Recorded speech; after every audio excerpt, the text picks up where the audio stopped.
A 13 de outubro, às 10h13, a Terra treme. Exercite 3 gestos simples de proteção em caso de sismo. Baixar, proteger, aguardar. Participem, famílias, escolas, empresas, todos. Inscrições em aterratreme.pt. Ai, que eu já estou a tremer. Palavra de honra. A terra treme. Estamos com o Jorge Dias, que é técnico do Departamento de Comunicação da Autoridade Nacional da Proteção Civil. Bom dia. Bom dia. Também. Bom dia, Jorge. A terra treme. A terra de facto treme. E nós vivemos numa região do globo que é caracterizada por sismicidade moderada. E, portanto, temos que aprender a conviver com esse facto. Nós, na verdade, Jorge, quase todos, não é todos os dias, mas com alguma frequência, assistimos a pequenos sismos no continente e nos Açores mais ainda, não é? Com alguma frequência Portugal treme. Nós não andamos por isso, mas treme. Sim, é um facto, e felizmente que também treme. Isto é, o planeta Terra é um planeta vivo e, portanto, várias partes do planeta, algumas mais do que outras, naturalmente, sofrem esse efeito da vibração sísmica. Isso também é uma forma de libertar a energia, não é? Uma dissipação da energia. E, portanto, é bom que aconteçam esses fenómenos de libertação de energia. Agora, nós temos que estar preparados para a eventualidade de um grande evento sísmico.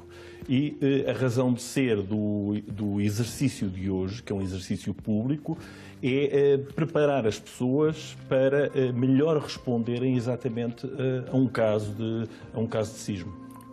Há preocupações para além da preparação das pessoas e nós hoje vamos ter aqui naturalmente uma demonstração de como é que podemos preparar-nos e devemos estar preparados. Há outras preocupações, nomeadamente nas construções de edifícios, nos planos diretores municipais. Que preocupações é que vocês também tentam passar à sociedade? Sim, Maia, de facto isso é um aspecto muito importante. Não é só o momento do sismo em si, o evento em si e os gestos que hoje vamos ensaiar, não é? Mas há todo um conjunto de ações preparatórias, não é? No domínio da prevenção, dos quais algumas delas a Maia acabou por referir, o aspecto do ordenamento do território, que é uma disciplina complexa e concita várias entidades da administração. Também do ponto de vista dos códigos construtivos, não é? Nós hoje em dia em Portugal temos dos melhores códigos construtivos a nível mundial e, portanto, pelo menos nas construções mais recentes, e quando eu digo mais recentes é já com algumas décadas, 3, 4 décadas, podemos estar razoavelmente garantidos desde que tenham sido cumpridos os projetos que de facto a construção tem uma resposta sísmica muito boa. De qualquer forma, nós sabemos que grande parte do nosso edificado é composto por construções de várias épocas. E aí é que é o problema. Portanto, nós temos que ter uma atuação integrada, global e integrada em relação ao problema. Claro que sim. Portanto, quando estamos num edifício antissísmico, não é para inglês ver, não é uma conversa oca, é mesmo verdade. E quando há esse certificado, sabemos mesmo que é verdade. É de facto, nós podemos dizer que os edifícios mais modernos têm de facto, apresentam garantias grandes de uma boa resposta sísmica. E se quiséssemos apelar aqui só para termos uma ideia do que se passa também noutras regiões do globo, que são até bastante mais sísmicas do que as nossas, sei lá, o Japão ou a Califórnia na América, exatamente, nós verificaríamos que muita da ação sísmica tem como resposta que os edifícios de facto aguentam. E, portanto, os códigos construtivos que ali são empregos são também aqui. É claro que não basta ter o código construtivo e respeitar o projeto. É também necessário que durante a construção haja também fiscalização. E, portanto, como vêem, isto é uma questão complexa, concita várias entidades ao longo de todo este processo, digamos, no domínio da construção e, portanto, nós, enfim, como sociedade que julgamos que somos madura, temos que ir pondo em prática todo este conjunto de medidas. E, na verdade, ter uma população prevenida e informada no que aos tremores de terra, vou falar assim para lá em casa perceberem todos melhor, no que aos tremores de terra diz respeito, pode fazer a diferença entre a vida e a morte. É, de facto, e falou bem porque podemos falar de tremores de terra também, o Nuno disse. Eu acho que, ou nós entendemos que a informação é meio caminho andado. Como nos parece, isto é, se eu souber o que fazer no momento certo, eu estou muitíssimo mais bem preparado, até porque há um aspecto aqui que é importante. O fenómeno sísmico, e quem já o viveu, pelo menos com grande intensidade, tem a noção que provoca um efeito de tensão emocional muito grande. E, portanto, significa que as pessoas ficam, de alguma forma, enfim, não é correto dizer bloqueadas, mas ficam com... Atónitas, não é? Exatamente, e ficam com menos capacidade de reação. E, portanto, há todo um conjunto de gestos, que são estes gestos que fazem a diferença e que nós hoje vamos ver aqui, não é? E que salvam, e que têm que estar mecanizados, têm que estar interiorizados, e nós temos que os pôr em prática naturalmente, espontaneamente. Como se tocasse uma campainha. Exatamente. E nós respondemos. É a nossa resposta pessoal ao evento sísmico. Neste caso, não é a resposta da construção do edificado, mas é a nossa resposta pessoal. Perante o fenómeno sísmico, quando sentimos a vibração e temos aquela noção de que estamos a perder o terreno e a desequilibrar, não é?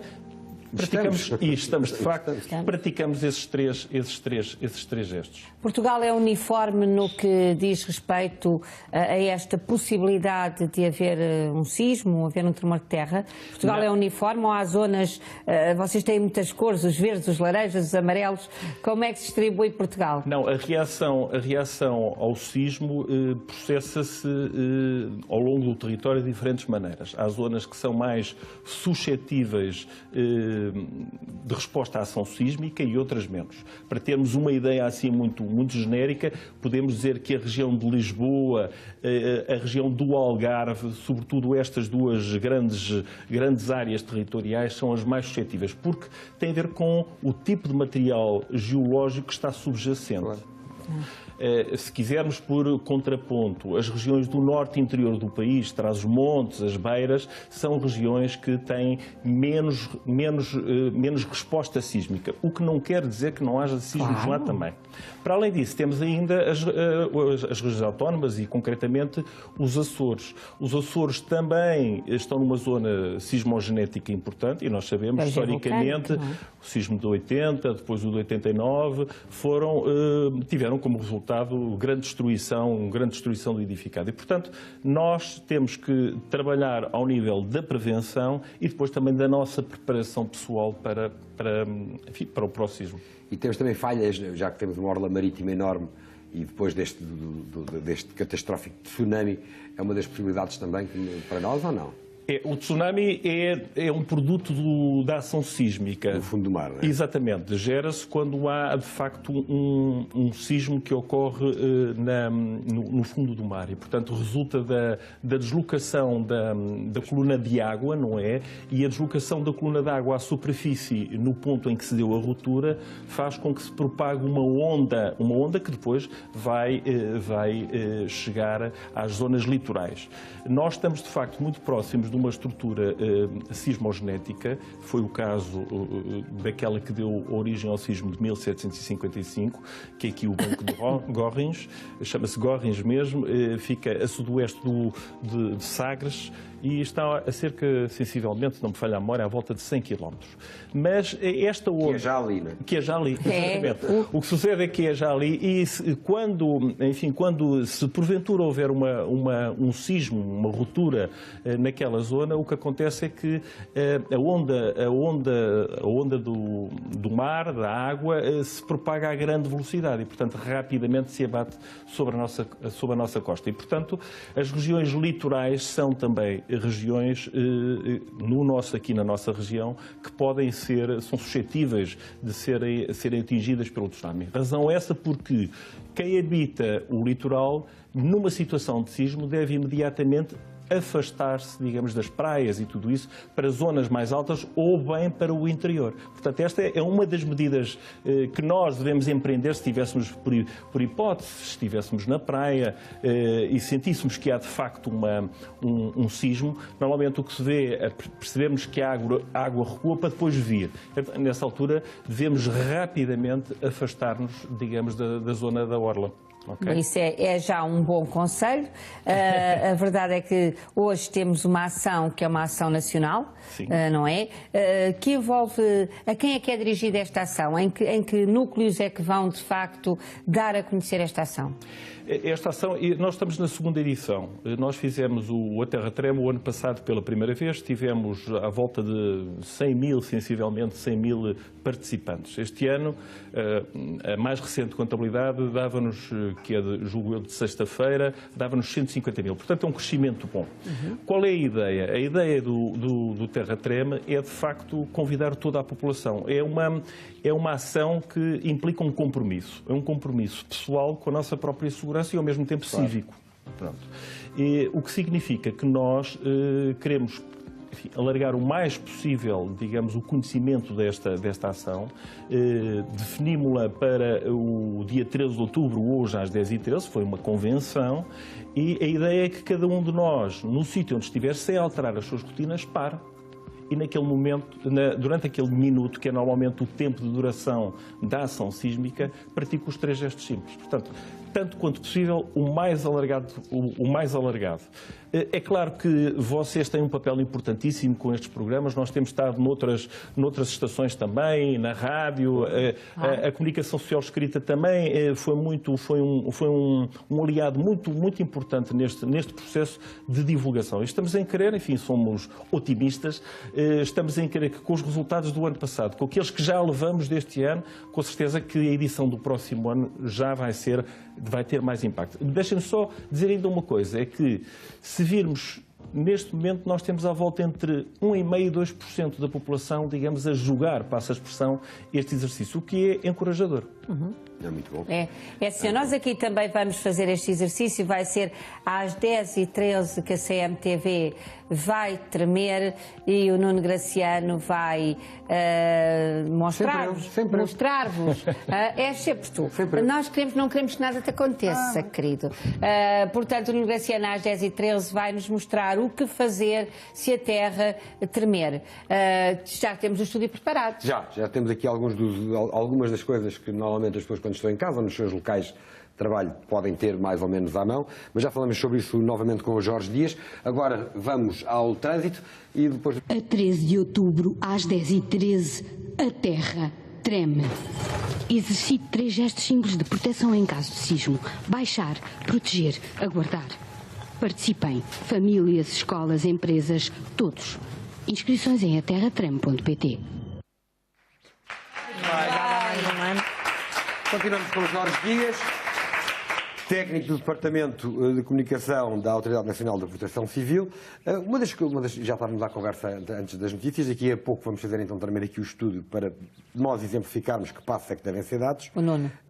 O Jorge indicar-nos Jorge, porque é que tanta tecnologia, a tecnologia avança tanto e ainda não se consegue prever quando é que vai haver um sismo? Essa é uma resposta difícil de se dar. É uma resposta difícil. A realidade é que a comunidade científica, em várias partes do mundo, sobretudo nas zonas onde a sismicidade é alta e é mais fácil, obviamente, estudá-la, mesmo assim tem dificuldades. Os sismos continuam a ser imprevisíveis, mas... Os vulcões já se andam lá perto. Os vulcões, sim, já há uma maior capacidade de os prever. Sabemos que são inevitáveis, mas não têm que ser fatais. Este é um aspecto importante a reter. É muito difícil, de facto, porque o geossistema é complexo. É complexo, há aqui um concurso de uma série de fatores e eu, se calhar, também não sou a pessoa... Não sou com certeza a pessoa mais habilitada... É porque é um técnico de comunicação, não é? Para os explicar, mas de facto ainda não chegámos lá, não é? Não, e é a complexidade, digamos, destes múltiplos fatores que faz com que, de facto, a comunidade científica faça progressos, de facto, em termos mas não consegue, em termos daquilo que é o estudo, mas não consegue ainda, de facto, definir nem o local, nem a hora, nem a intensidade, a magnitude, e que depois se traduz também na intensidade. Portanto, isso é um aspecto que nós temos que tomar em conta e pôr na nossa equação de preparação para a resposta ao É por isso mesmo que temos que nos preparar. Nas nossas casas há coisas muito simples que podemos fazer, como, por exemplo, não ter coisas colocadas em cima dos móveis, ou ter tudo tudo muito bem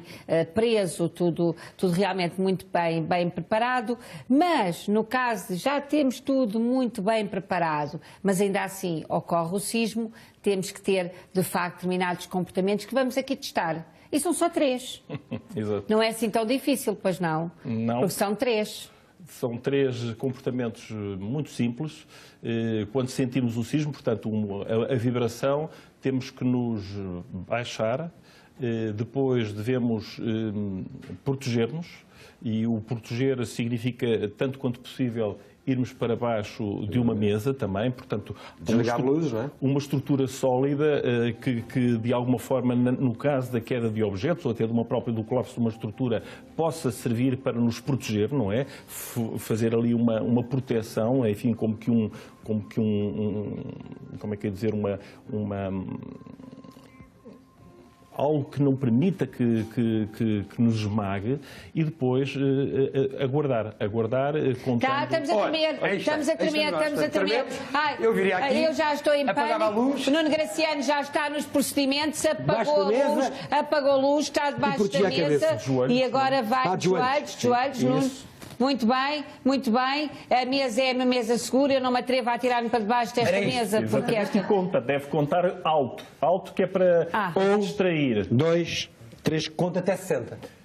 Sim, até 50, mais ou menos é o tempo de duração do evento. É cerca de 1 minuto, toda esta sequência de passos. Portanto, contamos os primeiros passos, o Nuno foi relativamente rápido a executá-los e, portanto, contaria até 50. Conta alto exatamente para se distrair, concentra-se através da sua voz, é uma forma de se distrair daquilo que é o evento principal, que é a vibração, não é? É esse que é o propósito. O Nuno fez aqui uma coisa que é interessante, que foi o desligar a luz. Isso pode-se dar durante a noite e nós não temos as luzes ligadas. Mas há aqui um aspecto, temos é que ter em consideração que não podemos ligar as luzes, porque pode haver uma ruptura de uma conduta de gás e, ao ligarmos a luz, provocar a explosão. Portanto, há aqui alguns aspectos que é necessário considerar. Logo depois de nos protegermos, devemos, ato imediato, nos momentos após o sismo, imediatamente não ligar a luz, desligar mesmo o quadro desligar o quadro, exatamente, e o gás. Portanto, isto são aspectos muito importantes. E depois, naturalmente, de executarmos isto tudo, em calma, devemos nos afastar de tudo o que são estruturas construtivas que possam colapsar. Deixe-me colocar-lhe aqui uma questão. O Nuno teve imediatamente desligou as luzes, protegeu-se e fez isto individualmente. Isto é um trabalho que deve ser feito individualmente ou devemos levar connosco as pessoas que nos são próximas? Devemos nos preocupar com os outros? É assim, idealmente, quer dizer, estes gestos estão preparados para cada um de nós. O que nós devemos é treinar toda a família, mesmo os pequeninos. E os pequeninos, isto são gestos muito fáceis para os pequeninos. Isto até pode ser feito de uma forma lúdica. A Maia há pouco falou que há todo um conjunto de atos preparatórios. E faltou-me só aqui referir uma coisa, que é o aspecto da preparação do plano de emergência e o treino dele. O plano de emergência é um documento muito simples. Pode ser uma página, e até pode não estar escrito, mas em que se definam as tarefas que cada um deve fazer. Isto é, depois do sismo, se calhar alguém fica encarregado por desligar a luz e o gás, não é? Se calhar alguém fica encarregue de ir buscar uma sacola que tem os víveres, os mantimentos para aquelas 72 horas que em princípio é necessário. Alguém fica encarregue de ir buscar os documentos, os documentos devem estar todos reunidos, ou pelo menos uma cópia deles, para que nos possam acompanhar. E, portanto, se num agregado familiar de 3 ou 4 pessoas, cada uma tiver esta tarefa, tudo se torna muito mais simples. E cada um deve estar preparado, porque pode não estar em casa, mas cada um deve estar preparado para executar estes gestos simples. A minha mãe fazia esse exercício connosco, que a minha mãe dormia sempre, e dorme ainda hoje, com uma lanterna à cabeceira. Exatamente. Do xixi. Isso deve fazer parte... A lanterna pode-se ligar. A lanterna, sim, faz parte do kit de emergência. A lanterna, há todo um conjunto, os tools de primeiros socorros, se calhar alguns agasalhos, enfim, aquilo que chamamos o kit de emergência é aquilo que nos deve acompanhar imediatamente. E os telemóveis podem-se usar? Os telemóveis, sim, o problema é que não há nada que nos indique que não possamos. O problema é que, com certeza, as redes de telecomunicações vão estar inoperacionais e, portanto, e mesmo não estando inoperacionais, devemos abster de os usar por uma razão simples. É porque, se calhar, vão ser necessárias para as operações de socorro. E tudo o que seja a emergência tem prioridade sobre tudo o resto. Se nós contribuirmos para não empastelar as redes, tanto melhor. É a mesma coisa que circular pelas cidades. Vai haver muitos destroços e, portanto, naturalmente, nós devemos abster de o fazer também. Só uma última pergunta para terminarmos. É um mito, aquilo que eu ouvi isso na minha infância, de que nos devíamos colocar por baixo das ombreiras das portas? Não, não é um mito. Não é um mito. Nós devemos procurar uma zona sólida do edifício e, portanto, também no âmbito das ações preparatórias devemos identificar dentro de casa onde é que estão as zonas mais sólidas. Imagine que, de facto, a ombreira da porta à partida é uma zona de maior resistência. Tem também aquele travejamento horizontal e, portanto, oferece à partida maior resistência, digamos, à queda da própria estrutura. E, portanto, à partida não. Agora, tudo isso deve ser feito conscienciosamente e com tempo, identificar na casa os sítios. Porventura pode também ser, digamos, uma zona de canto, onde normalmente, de canto de uma divisão da casa, onde normalmente as coisas, enfim, a estrutura não colapsa ali naquele sítio. Agora sim, uma última pergunta, e a mesma última tem que ser rápida a resposta. Para quem mora em casas com jardins, e há muitas pessoas que moram em casas, pelas aldeias, onde podem ir para a rua. Deve ir para a rua ou permanecer dentro de casa?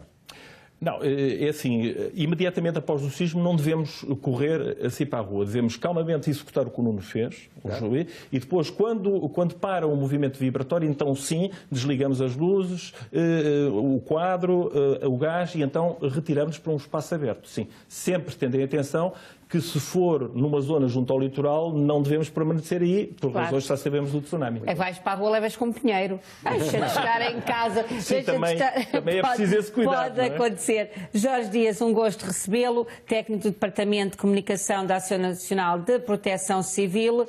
Muito obrigada e sempre que tenha estes exercícios ou outros que nos ajudem, seja bem-vindo. Muito obrigado também. Felicidades para você também. Muito obrigada. Ora bem, agora vamos daqui a pouco conhecer a